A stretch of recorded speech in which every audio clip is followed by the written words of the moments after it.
Masechet Yoma Dafayin Dalet, on commence Bezrat Hashem Dafayin Gimel Amud Bet à 5 lignes d'en bas. La Gemara avait ramené une machloket entre Rabbi Yochanan et Resh Lakish à propos de Chatzi Shiur. C'est-à-dire, il y a une quantité minimum pour laquelle on est chayav si on la mange pendant Kippour. Il y a une quantité minimum que celui qui boit Kippour, il est chayav karet. Moins que ça, est-ce que c'est interdit de la Torah ou non? Selon Rabbi Yochanan, même moins que la quantité, elle est interdite minatora, simplement on n'est pas tour jusqu'à ce que on consomme la quantité entière. Et selon Resh Lakish, c'est permis minatora de consommer moins que le volume interdit. Mais la Gemara avait dit que Resh Lakish est quand même d'accord que c'est interdit midrabanan. C'est ce que dit la Gemara ici à 6 lignes en bas à la fin de la ligne. Modèle Resh Lakish, Shasur midrabanan. Resh Lakish est quand même d'accord que midrabanan c'est interdit de manger même moins que la quantité. Donc même une miette est interdite minatora. Même une goutte est interdite, pas minatora, midrabanan selon Resh Lakish, selon Rabbi Yochanan minatora. La Gemara demande hier si c'est comme ça que Resh Lakish interdit midrabanan. Même une miette, même moins que la quantité. Alors si c'est comme ça, le nichayav avec korban shavua, on ne devrait pas être chayav dessus, un korban, pour quelqu'un qui aurait juré de ne pas en manger à Kippour et il en a mangé. Ou bien, plutôt, dans un autre issour de la Torah, celui qui a juré de ne pas manger et il a mangé moins que la quantité, il devrait, selon Resh Lakish, être patour parce que c'est une shavua qui n'est pas valable, puisque de toute façon, il lui est interdit d'en manger, donc une shavua qui se rapporte sur quelque chose qui est de toute façon interdit, et lui il a juré je ne vais pas en manger, cette shavua n'est pas valable, et donc il devrait être patour de korban. La Gemara va s'expliquer davantage. Donc voyons la Gemara ici. La Gemara demande, si c'est comme ça, lo ni chayav ale korban shavua. Il ne devrait pas être chayav de korban shavua pour moins que la quantité, puisque tu dis que de toute façon c'était interdit midrabanan. Ala matnan, et pourquoi on a une Mishnah qui dit, je vois chez l'ochal, quelqu'un qui a juré de ne pas manger, ve'achal, et finalement il a eu quand même 8 mangés, il a mangé nevelot ou trefot shkatim urmasim, toutes sortes d'aliments interdits, donc de la viande pas cachère, ou des insectes, chayav. Il est chayav un korban shvua. Il doit amener un korban pour la shvua qu'il a juré, il a transgressé sa shvua, il n'a pas respecté sa parole, donc il doit amener un korban. Vers Rabbi Shimon poter. Selon Rabbi Shimon, il est pas tour. Vavin alba, on demande sur cette Mishnah. Amaï chayav, pour quelle raison est-il chayav lorsqu'il a mangé un aliment interdit? Mushba vomed mer Sinayu. Il est déjà juré du Sinaï de ne pas le manger. Donc la shvua qu'il a ajoutée dessus en disant je jure de ne pas en manger n'est pas valable du tout. Et si c'est comme ça, pourquoi est-il chayav de korban shvua? Puisque sa shvua n'est pas valable, alors il devrait être patour de korban. Et là-dessus, on a donné 2 réponses. Première réponse, Rav Shmuel et Rabbi Yochanan de Amré. Donc ces 3 chachamim là qui sont Rav, Shmuel et Rabbi Yochanan répondent à cette question. Bekolel dvarim amutarim et dvarim asurin. Il s'agit de quelqu'un qui a inclus dans sa shvua des aliments permis en même temps que des aliments interdits. Il a dit je ne mangerai pas aujourd'hui ni des tomates, ni de la viande pas cachère. Et puisque sa shvua elle est valable sur les tomates, alors elle est valable aussi pour la viande pas cachère. S'il mange ensuite de la viande pas cachère, il est chayav, parce qu'il a transgressé une shvua qui était valable. Veresh Lakish Amar, deuxième réponse. Iatamote, tu ne trouves un cas où il serait chayav pour sa shvua, il serait chayav de korban, et là uniquement, bemefaresh chati shiur valiba de rabanan. Il s'agit de quelqu'un qui a juré clairement qu'il s'interdit de manger même moins que les quantités interdites de la Torah. Et selon les chachamim qui disent que s'il n'a pas précisé qu'il s'interdit même moins que la quantité, alors on dira non, ce qu'il s'interdit c'est que la quantité, c'est que un kazaït, pas moins qu'un kazaït. Quelqu'un qui dit je ne vais pas manger, je jure que je ne vais pas manger, ça se rapporte sur un kazaït. Moins qu'un kazaït, il ne s'est pas interdit. Et donc il faudrait dire qu'il a précisé clairement, mais je jure de ne pas manger même moins d'un kazaït. Donc s'il jure de ne pas manger moins d'un kazaït et qu'il l'a mangé ensuite, alors qu'il lui était permis d'en manger, la shvua elle est valable, donc il est chayav de korban selon les chachamim. Obistam valib de Rabbi Akiva. Ou bien selon Rabbi Akiva, même sans préciser si je dis je ne mange pas, eh bien, est inclus dans ma shvua même moins que la quantité. Donc si je dis je jure de ne pas manger, même moins qu'un kazaït, est inclus dans la chevoie. Et c'est pour ça que, s'il a mangé moins qu'un kazaït, eh bien, il est chayav. Il est chayav parce qu'il a transgressé la chevoie. Donc, s'il a mangé moins qu'une quantité sur laquelle il était chayav, c'est-à-dire moins que la quantité du issour, sera interdit à cause de la chevoie. Et donc, il est chayav d'un korban chevoie.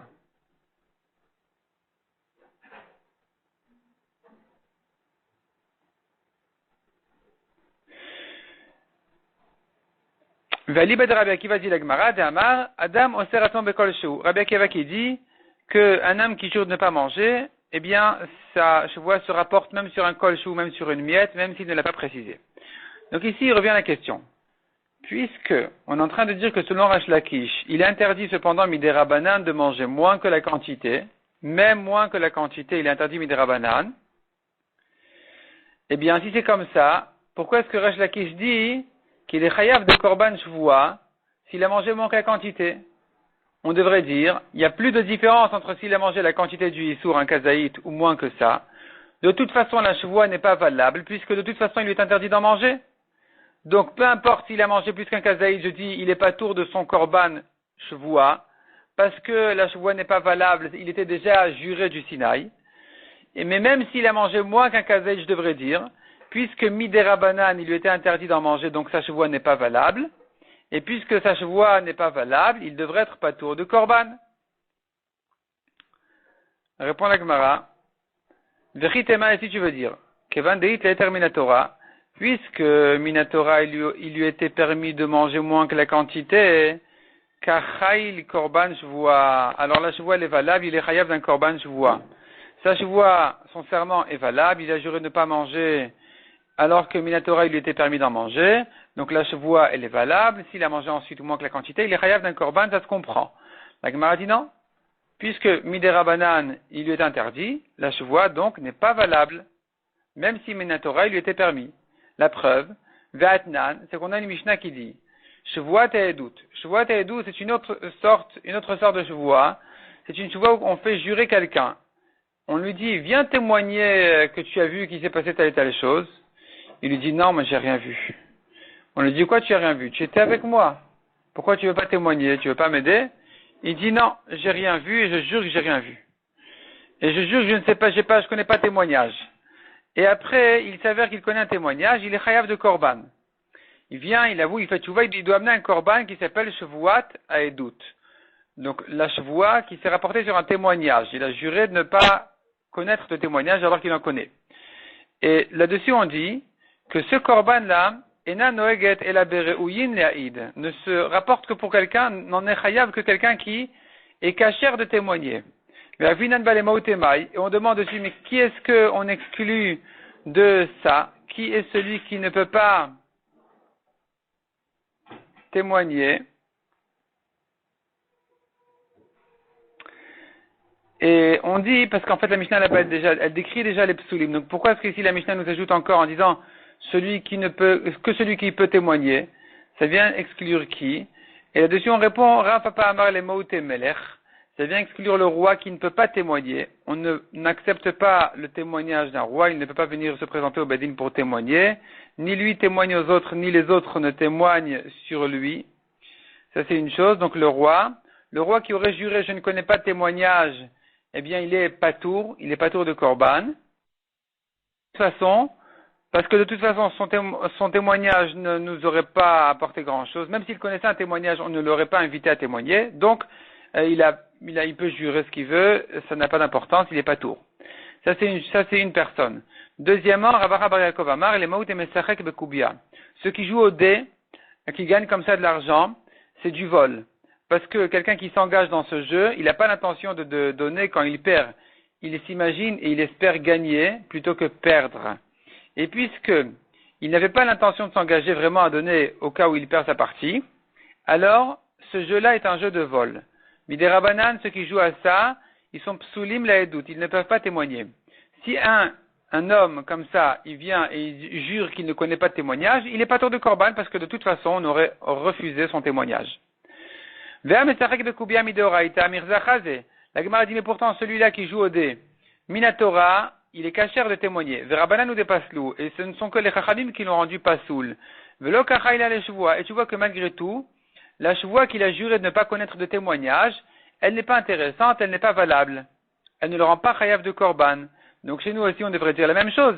Puisque Resh Lakish interdit de manger même moins que la quantité, même moins qu'un shiur, moins qu'un kazaït, eh bien, on devrait dire, si c'est comme ça, que s'il a juré de ne pas en manger, sa chevoie n'est pas valable, parce que de toute façon, il est interdit d'en manger, même si ce n'est que midera banane. Répond la Gemara Shani Atam. Non, c'est différent le cas du témoignage. De Amarka, la Torah a dit, Imlo Yagid. S'il ne vient pas témoigner, il porte sa faute. Vehaïlav baragada ou klal. Or, cet homme-là, il ne peut pas témoigner. C'est vrai que Minatora, il peut témoigner, mais puisque au Bedin, on le repousser, on ne va pas accepter son témoignage. Donc, finalement, témoigner, il ne peut pas. Et puisqu'il ne peut pas témoigner, donc, sa chevoie de ne pas connaître de témoignage ne le rend pas chayav de korban. Parce que de toute façon, on va refuser son témoignage. Donc ici, je dis, la chevoie n'est pas intéressante, il est pas tour de korban, même si ce n'est que midera banane. Tandis que, à propos de Khati Shiur, la chevoie, elle est lui valable. Parce que quelqu'un qui jure de ne pas manger moins qu'un shiur, alors que Minatora, il avait le droit d'en manger, sa chevoie, Minatora, elle est valable, elle le rend chayav de korban. La Gemara maintenant revient bien en arrière. On avait cité la Mishnah. Dans la Mishnah, on a vu qu'à Kippour, il était interdit de manger, de boire, etc. Et la Gemara avait demandé dessus, mais pourquoi tu me dis il est interdit? Il est chayav karet. C'est plus que interdit. C'est qu'il est chayav. La Gemara maintenant s'étonne sur sa propre question. Est-ce que vraiment à chaque fois qu'un homme est chayav karet, on n'enseigne pas dans la Mishnah assour? Est-ce que quand je dis assour, ça ne peut pas se rapporter sur un cas où il est chayav karet? Est-ce que je suis vraiment obligé de dire il est chayav? Ve'atanya. Or, voilà, nous avons une braïta qui dit, Afalpi she'amru asur bekulan. Malgré qu'on a dit que toutes ces choses-là sont interdites à Kippour, le amru anush karet, on a dit qu'il n'est chayav de karet, et là, uniquement pour ala ochel ve'shoter v'osem melacha bilvad. Celui qui mange, qui boit ou qui fait un travail interdit pendant Kippour. Dans ces cas-là, uniquement il est chayav karet, mais dans les autres il est patour.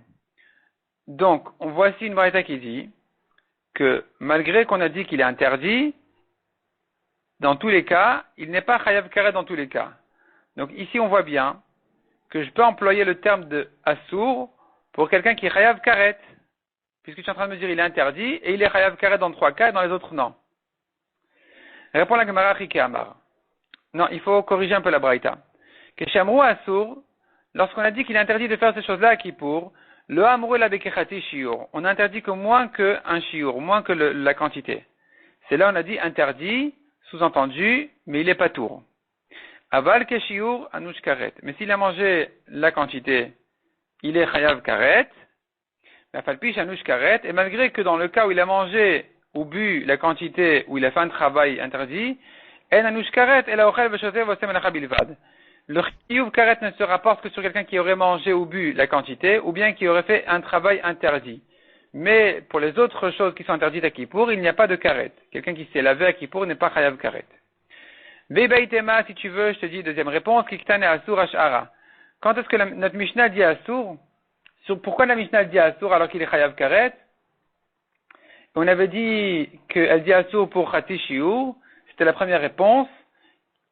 Et que donc pour Khati Shiur, il n'y a pas de karet. Deuxième réponse, non. Assour se rapporte sur les autres choses que la Mishnah interdit, pour lesquelles il n'y a pas de karet, qui sont se laver, les chaussures, l'huile, essence d'huile et les rapports. Toutes ces choses-là sont des choses qui sont interdites mais qui n'ont pas de karet, et c'est pour ça que la Mishnah a dit assour. Detanu Rabba ve Rabbi Yosef, Bishar Sifrei de Verav. La Gemara ramène une preuve d'une braïta qui a été enseignée par Rabbi Rabbi Yosef, Bishar Sifrei de Verav, dans les autres livres du Beth Midrash. Rashi explique Shar Sifrei, c'est pas Torah de Kohanim. C'est une autre braïta. Une autre braïta qui avait été enseignée, pas une braïta qui fait partie de Torah de Kohanim. Et la braïta disait là-bas, Mina il yom kippurim sha'asur. D'où sait-on qu'à Kippour il est interdit, berechita de se laver, bessicha de s'enduire d'huile, ou benilat sandal de mettre des chaussures, ou betashmi shamita, elle les rapporte, Talmud Omar, Shabbaton, Shvot. La Torah a dit, c'est un jour de repos, il faut prendre un repos de toutes ces choses-là. Rashi explique Shabbaton, vegaber inui ktiv, à propos de la mitzvah que la Torah dit de souffrir à Kippour, de se laisser souffrir à Kippour. Là-bas, la Torah dit que c'est un jour de Shabbaton. Rashi, voyons Rashi, donc Shabbaton, vegaber inui ktiv, vechiachi de Shabbaton et amour be Shabbat. De même que quand la Torah dit Shabbaton à propos de Shabbat, asmechu berabanan she'ar melachot, de là les Chachamim ont appris les autres travaux chez Loï ou Mishkan, même qui ne sont pas interdits de la Torah parce qu'ils ne se faisaient pas dans le Mishkan, ils sont aussi interdits parce que la Torah appelle ce jour-là un jour de repos. Venam el Chagmura, malgré que ce n'est pas un vrai travail. Achinam ici aussi à propos de la mitzvah de se laisser souffrir à Kippour, où la Torah dit aussi Shabbaton, Degabe Inouï. Pardon, Dirtiv Shabbaton hu lachem, Vinitem. La Torah dit c'est un jour de Shabbaton, d'arrêt, c'est un jour d'arrêt pour vous. Et Veinitem et Nafsheterem, vous allez faire souffrir vos âmes. Le osif alinui achila ushtia keati. Ça vient ajouter plus que les souffrances de jeûne, de ne pas manger ni boire.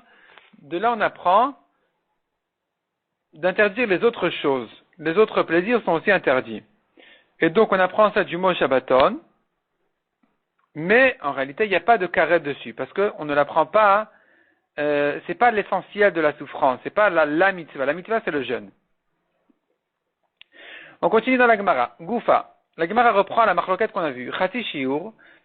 Quelqu'un qui mange moins que le shiur, moins que les quantités, en général, dans n'importe quelle chose qui est interdite de la Torah.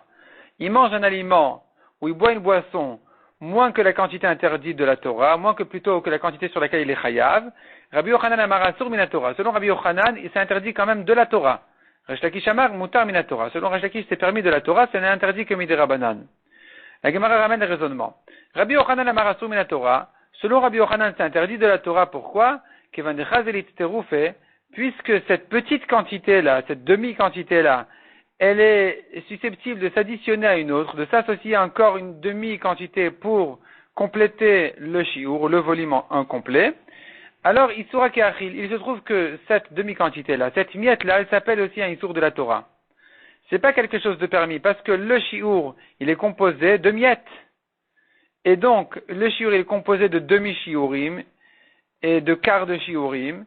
Et donc, il se trouve que chaque petit morceau du shiur est en soi considéré comme un issour de la Torah. Resh Lakish amar mutar minatora. Selon Resh Lakish, c'est permis minatora. Achila marachmana veleka. Parce que la Torah n'interdit que de manger, moins que la quantité, moins qu'un kazaït ne s'appelle pas manger. Donc il n'a pas fait quelque chose qui est interdit de la Torah selon Resh Lakish.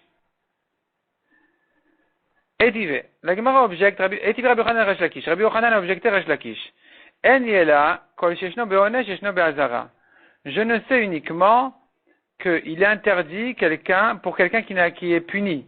C'est-à-dire, je sais que pour toute chose sur laquelle il y a une punition, il y a aussi un avertissement.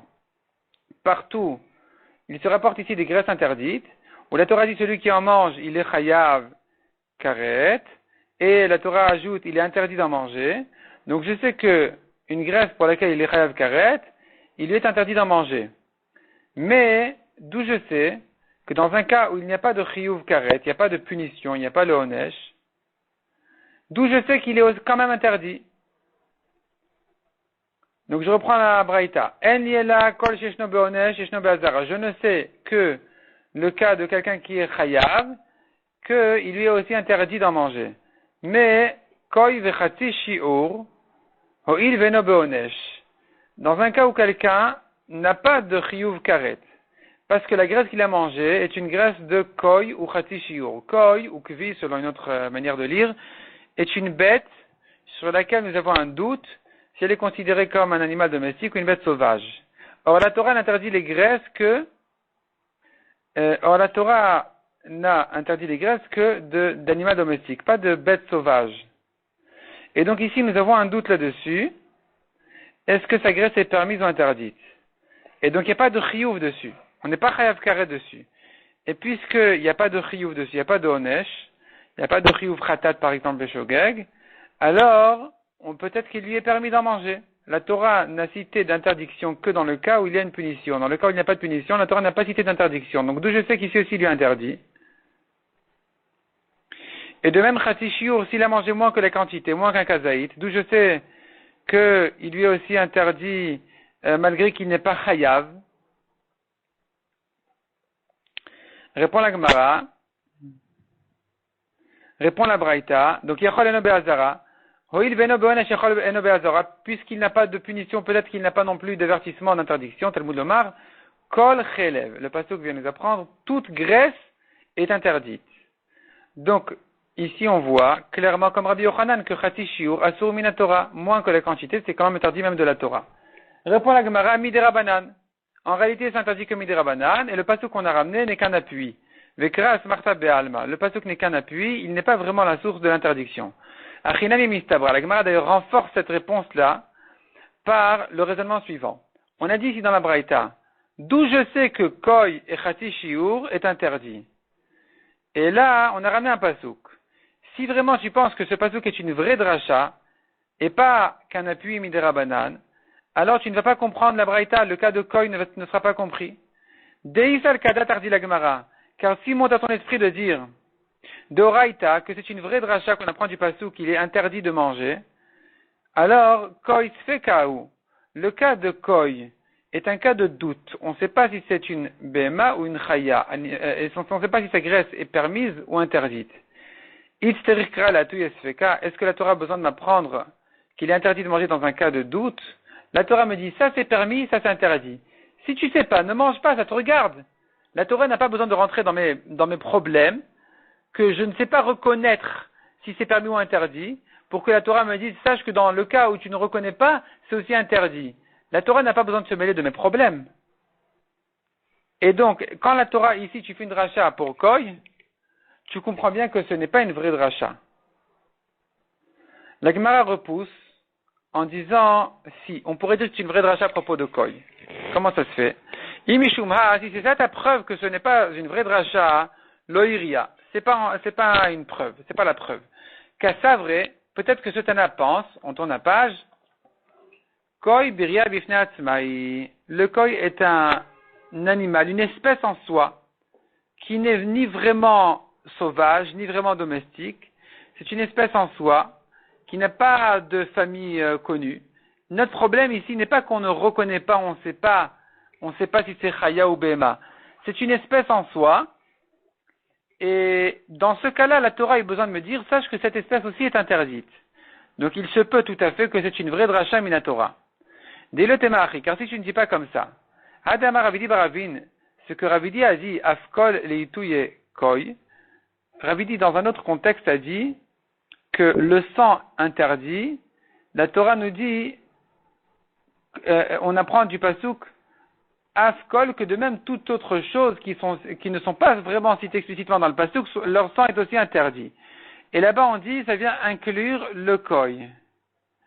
Alors que la Torah m'a dit le sang, la Torah dit kol dam lotochelu la of vela behema. Le sang des oiseaux et des animaux est interdit. Et là-bas, on apprend du point commun entre oiseaux et animaux, on apprend à inclure même le koy.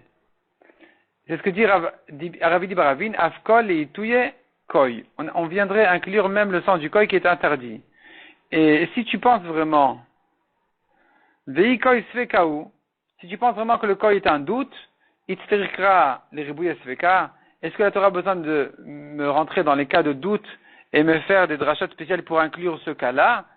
Et la biria shani, tu es obligé de comprendre que c'est une création en soi. C'est une espèce en soi. Achanami biria shani. Ici, on dira la même chose, que la Torah a besoin de m'inclure les graisses du koy qui sont interdites et peut-être même minatora parce que c'est une espèce en soi. Et donc finalement, quand la Braïta me dit qu'il est interdit même Khatsi Shiur comme koy, c'est interdit minatora, c'est-à-dire on apprend du pasuk c'est interdit, on pourrait dire que ce pasuk n'est qu'un appui, comme ce que pense Resh Lakish, c'est pas vraiment interdit minatora, c'est pas une vraie dracha. On pourrait dire que c'est une vraie dracha, mais en tout cas, ne me ramène pas une preuve de koy que ce n'est pas une vraie dracha en disant, est-ce que la Torah peut me faire une vraie dracha pour un koy qui n'est qu'un doute, ça te regarde? ce raisonnement-là est faux. Il se peut tout à fait qu'on ait besoin d'un pasuk spécial pour koi minatora, parce que le koi est une espèce en soi. J'ai besoin donc d'un pasuk pour apprendre qu'il est interdit. Mais ça reste ouvert. On peut dire c'est une vraie dracha, et que donc tout ça s'interdit minatora, bien le cas de koi que le cas de Grèce. On pourrait dire non, c'est pas une vraie dracha, ce n'est qu'un appui. Et c'est ce que pense Resh Lakish. Donc conclusion, Machloket Rabbi Yochanan et Resh Lakish, est-ce que Chati Shiur Asur Minatora ou Midrabanan? Est-ce que quelqu'un qui mangerait un aliment interdit moins qu'un kazaït, moins que la quantité de la Torah, en ce qui concerne le jeûne de Kippour, le Shiur n'est pas un kazaït, il faut le savoir. On a vu dans la Mishnah, le Shiur il est kakotevet, comme une date, c'est plus grand qu'un kazaït. Et pour les autres Isurim de la Torah, en général, c'est un kazaït. Mais en tout cas, s'il a mangé moins que la quantité, selon Rabbi Yochanan s'interdit de la Torah malgré qu'il est pas tour, s'il a quand même fait. Selon Resh Lakish, Minatora c'est permis, Midirabanan s'interdit. On continue maintenant dans la Gemara Tanurabanan. Te'anu et nafshotechem. Vous allez faire souffrir vos âmes, dit la Torah, à propos de Kippour. Yachol yeshev bachama obatina. Kedesheitfer, peut-être qu'un homme a la mitzvah de s'asseoir au soleil ou bien au froid pour qu'il ait du mal pour souffrir. Talmud Lomar, la Torah nous dit non, vechol melacha lo ta'asu. Et tout travail vous ne ferez pas. Ma melacha shevel ta'ase, de même que le travail est interdit passivement, ne fais pas de travail. Af inu nefesh shevel ta'ase. De même, les souffrances, la mitzvah de la Torah de se laisser souffrir à Kippour est une mitzvah passive. Shevel ta'ase. Assieds-toi et ne fais rien. Ne mange pas, ne bois pas. C'est pas lève-toi, va chercher le soleil, va te mettre au soleil, ou va chercher le froid. La Gemara continue à demander, Veima, peut-être que Echadiativ Beshimsha Vechaimle, quelqu'un qui se trouve déjà au soleil, il est assis au soleil et il commence à avoir chaud, trop chaud, Lo Neimalekum Tuv Betula, qu'on n'ait pas le droit de lui dire, lève-toi, va t'asseoir à l'ombre. Ou inversement, Yativ Betula Vekarirle, il est assis à l'ombre et il a froid, Lo Neimale, on n'a pas le droit de lui dire, Kum Tuv Beshimsha, lève-toi, assieds-toi au soleil. Peut-être que c'est ça la souffrance que la Torah demande d'avoir, de rester passif, ne pas se déplacer pour sortir d'une souffrance. On n'aurait pas le droit de se déplacer pour sortir d'une souffrance, il devrait rester souffrir là où il se trouve. Et dans ce cas-là, c'est passif, c'est comme ne pas manger, ne pas boire, c'est comme ne pas faire un travail. Et pas que la Torah parle de manger et boire. Donc je me corrige, ici la Torah elle compare au travail. De même que le travail, la Torah dit de rester passif, ici aussi tu restes passif, c'est-à-dire tu ne peux pas te déplacer pour te sentir mieux, plus à l'aise. Répond la Gemara. Doumia de Melacha. On continue la comparaison avec Melacha, le travail. Ma Melacha lo chilak taba. De même que le travail, on ne fait pas de différence, tout travail est interdit. Sans rentrer dans les questions, s'il est un travail comme ci, un travail comme ça, tout est interdit. Tous les cas de travaux sont interdits. De la même manière, la souffrance que la Torah dit de se faire à Kippour, il n'y aura pas de différence. On n'a pas de faire de différence entre s'il est au soleil, il ne peut pas se déplacer à l'ombre, s'il est à l'ombre, il ne peut pas se déplacer au soleil. Il s'agit toujours de la même chose, et donc on ne parle pas du tout de ce sujet-là, on est en train de parler de ne pas manger ni boire. Comme ça, c'est clair et net. Il n'y a pas, s'il est comme ci, alors ça s'interdit. S'il est comme ça, alors ça c'est permis et ça s'interdit. On dira tout simplement qu'il reste passif et qu'il ne mange pas, qu'il ne boit pas, c'est ça la mitzvah de verinitem, de souffrance. Tanya Idach, autre braïta. Te'anu et nafshetechem, vous allez faire souffrir vos âmes. Yachol yeshev bachama ou batina veitster. Peut-être qu'un homme a la mitzvah de s'asseoir au soleil ou à l'ombre et de se laisser souffrir comme ça au chaud ou au froid. Talmud lomar, vechol melacha lo ta'asu. La Torah dit, tina pardon, c'est pas l'ombre, tina c'est le froid. Donc Talmud lomar, vechol melacha lo ta'asu, tout travail vous ne ferez pas. De même que le travail qui a été interdit à Kippour est un travail pour lequel on est chayav karet ailleurs. Af inu nefesh, de la même manière les souffrances de Kippour, il s'agit d'une souffrance que shechayvin alav bemakom acher, pour laquelle on est chayav ailleurs. C'est-à-dire, ve'ezeze, de quoi il s'agit? Ze pigoul venotar. Il s'agit de pigoul et notar qui sont de la viande d'un korban pasoul, que la Torah dit celui qui en mange il est chayav karet. Et c'est sur ça que la Torah dit à Kippour aussi de ne pas en manger. C'est une chose pour laquelle on est chayav ailleurs. Pigoul et notar, on est chayav en général toute l'année. Eh bien, à Kippour, on serait chayav une fois de plus. On serait chayav une deuxième fois pour quelqu'un qui aurait mangé de ce pigoul et notar. La Gemara dit Avi pigoul venotar shen bekaret. Je n'apprends ici que le cas de pigoul et notar pour lesquels il y a un chiyuv karet toute l'année. Donc à Kippour aussi on ajoute un karet de plus. Velo avi et tevel shen bekaret. Mais peut-être que le tevel qui sont des fruits qui n'ont pas été prélevés, pour lesquels pour le tevel il n'y a pas de karet. Peut-être que la Torah ne l'a pas interdit à Kippour. Talmud lomar te'anu ve'initem et nafshetechem. La Torah s'est répétée en disant te'anu et nafshetechem ve'initem et nafshetechem. Vous allez souffrir, vous allez faire souffrir vos âmes. De ces répétitions-là de la Torah, on apprend riba, on apprend d'inclure même le tevel. La Gemara continue dit avi a tevel shu bemita. Je ne sais inclure pour l'instant que le tevel qui sont les fruits qui n'ont pas été prélevés. Que celui qui en mange à Kippour, il est chayav karet parce qu'il n'a pas jeûné Kippour, c'est-à-dire, il n'a pas fait la mitzvah de se laisser souffrir à Kippour, et il a mangé de ce tevel. Mais ce tevel-là, c'est pas la preuve pour autre chose. Le tevel, il était déjà interdit parce que celui qui mange des fruits non prélevés, il est chayav mita bideshamaim. Velo avi et anevela, shena le mita, mais quelqu'un qui mange de la viande pas cachère, de la viande non shritée, la shrita n'a pas été faite correctement. Alors peut-être que celui qui en a mangé à Kippour n'a pas fait une avéra de Kippour. Il a fait une avéra de toute l'année, mais pas de Kippour, puisque c'est pas quelque chose sur laquelle on est chayav mita toute l'année. Donc qui dit que ça aussi a été interdit à Kippour? Talmud lomar, te'anu ve'initem et nafshetechem riba. La Torah s'est répétée en disant, vous allez souffrir, vous allez faire souffrir vos âmes. Ça vient inclure ce cas-là aussi. Aviet anevela shu belav. Je n'apprends pour l'instant que la nevela qui est interdite par un lave de la Torah, une interdiction de la Torah. Velo aviet chulin shenan belav. Je ne sais pas inclure les chulin pour lesquels il n'y a pas de lave. Chulin, c'est permis. Chulin, c'est pas du korban, c'est pas du tevel, c'est pas de la nevela. C'est du manger cachère. Et puisque c'est cachère, peut-être que la Torah ne l'a pas interdit à Kippour. Le monsieur, il te dit à Kippour, mais je mange, mais c'est cachère, c'est badat, qu'est-ce que tu veux? Talmud lomar, te'anu ve'initem et nafshetechem riba. À nouveau, la Torah, on apprend de répétition que même ça s'interdit.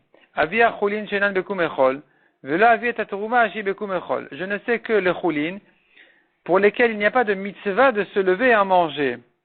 Mais la tourma pour laquelle il y a une mitzvah en général de se lever et en manger, tu manges la tourma. Le Kohen, évidemment, le Kohen Tahor. Donc peut-être que ça ne sera pas interdit à Kippour. Il te dit, mais si je mange la tourma, c'est une mitzvah. Talmud lomar, te'anu ve'initem et nafshetechem riba. À nouveau, on apprend de la répétition des psukim que même ça, c'est interdit.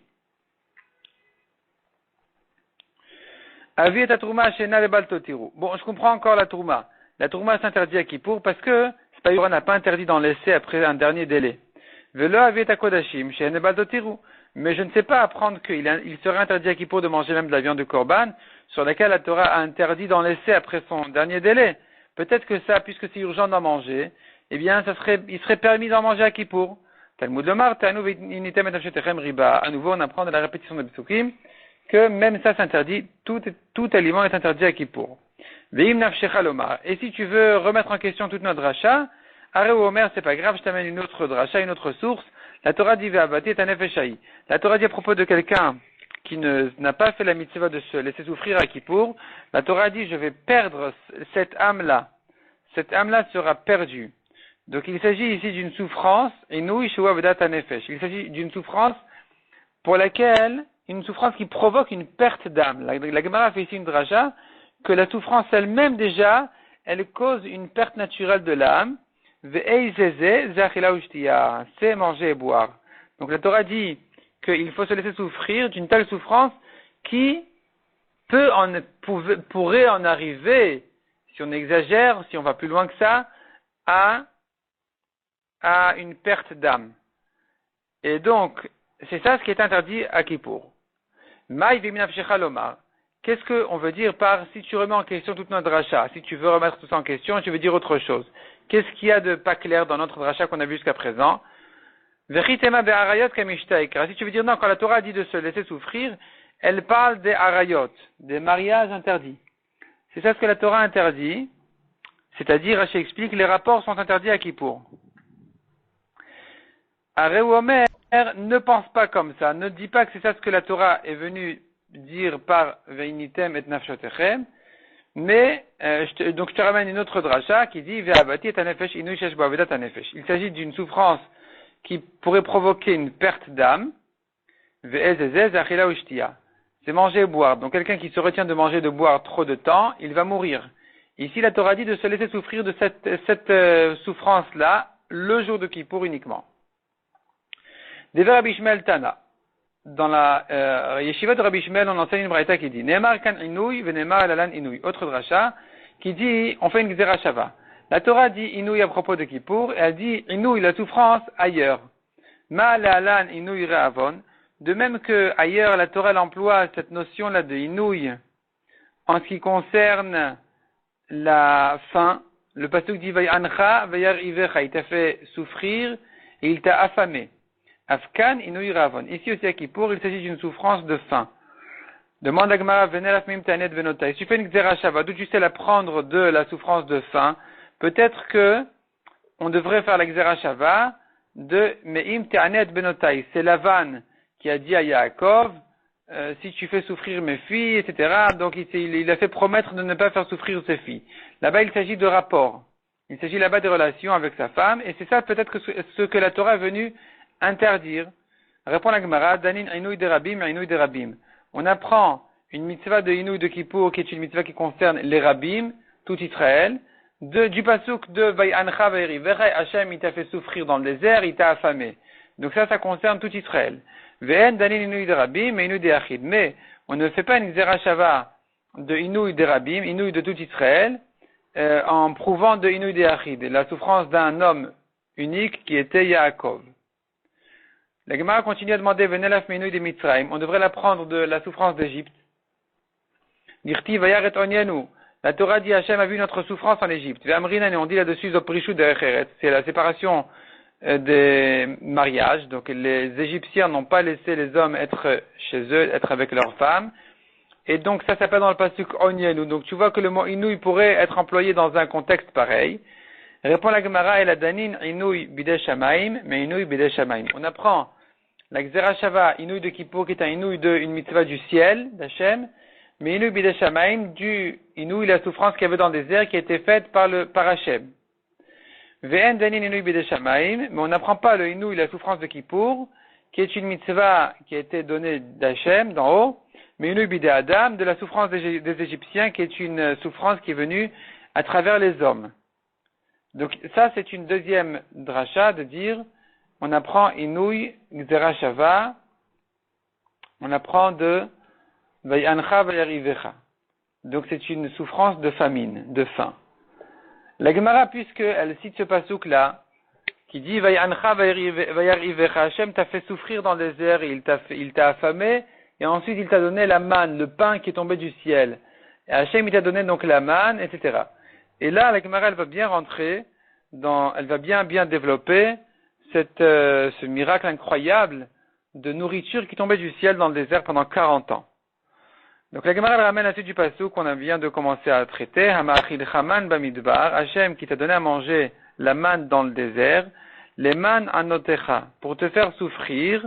La suite du pasuk, c'est pour te donner une épreuve, pour voir est-ce que vraiment vous aimez Hachem ou pas? Et donc c'est une épreuve. Les man anotecha, pour te faire souffrir. Quelle est la souffrance de la manne? C'est un aliment très bon, quel est le problème? Rabbi Ami et Rabbi Assi. Deux réponses. Chadamar, un dit, et no domé Michel Lopat Bessalo, ne ressemble pas à quelqu'un qui a du pain dans son panier. Le Michel Lopat Bessalo à quelqu'un qui n'a pas de pain dans son panier. C'est-à-dire la manne, elle tombe aujourd'hui pour aujourd'hui. On va dormir sans savoir ce qu'on mange demain. Dans cette situation-là, c'est une situation de souffrance. On ne sait jamais si vraiment on sera affamé demain ou pas. Donc cette angoisse-là, elle est une souffrance en soi. Et c'est ça l'épreuve de Emouna qui a été donnée à tout Israël dans le désert. Vechadamar, deuxième réponse, ne ressemble pas à quelqu'un qui voit ce qu'il a dans l'assiette à quelqu'un qui ne voit pas ce qu'il a dans l'assiette. Or la manne n'avait pas de forme d'aliment habituel, elle avait une forme spéciale, mais classique, simple. il n'y avait pas toutes les formes, tu vois pas dans l'assiette toutes sortes d'aliments. Et donc c'est pas la même chose. Et nodomé, ça ne ressemble pas à quelqu'un qui voit ce qu'il mange, à quelqu'un qui ne voit pas ce qu'il mange. Amar Rav Yosef, Mikan remez les soumin. De là, on a un remez, un appui, une allusion pour les aveugles chez Ochlin ve'en svein. Ici, on a un peu une preuve pour les aveugles qui mangent et qui ne sont jamais rassasiés vraiment. De même que dans le désert, la Torah appelle ça une souffrance de manger sans voir vraiment ce qu'on mange. Amar Abaye Ilkar, puisque c'est comme ça, dit Abaye. Mandeit lesoud, t'as quelqu'un qui a un homme qui a un repas, lo lichela el abimama, qui le garde pour le jour, mange à la lumière et pas dans l'obscurité, de manière à ce que tu sois bien rassasié, apaisé et tranquille. Amar Rabbi Zera Maikra, d'où on apprend ça, Tov Mare Enaim alors Nefesh. Est meilleure la vue des yeux que alors Nefesh c'est-à-dire la Gemara s'explique qui est vraiment l'action elle-même. Amaresh Lakish, Tov Mare Enaim Beisha, le plaisir de la vue d'une femme, c'est-à-dire le plaisir de voir une femme est plus grand Yoter Migufo Shel Maaseh que l'action elle-même. Chez Neymar Tov Mare Enaim alors Nefesh. Est meilleure la vue des yeux que l'action elle-même. Et de là, on apprend combien il faut faire attention à ça.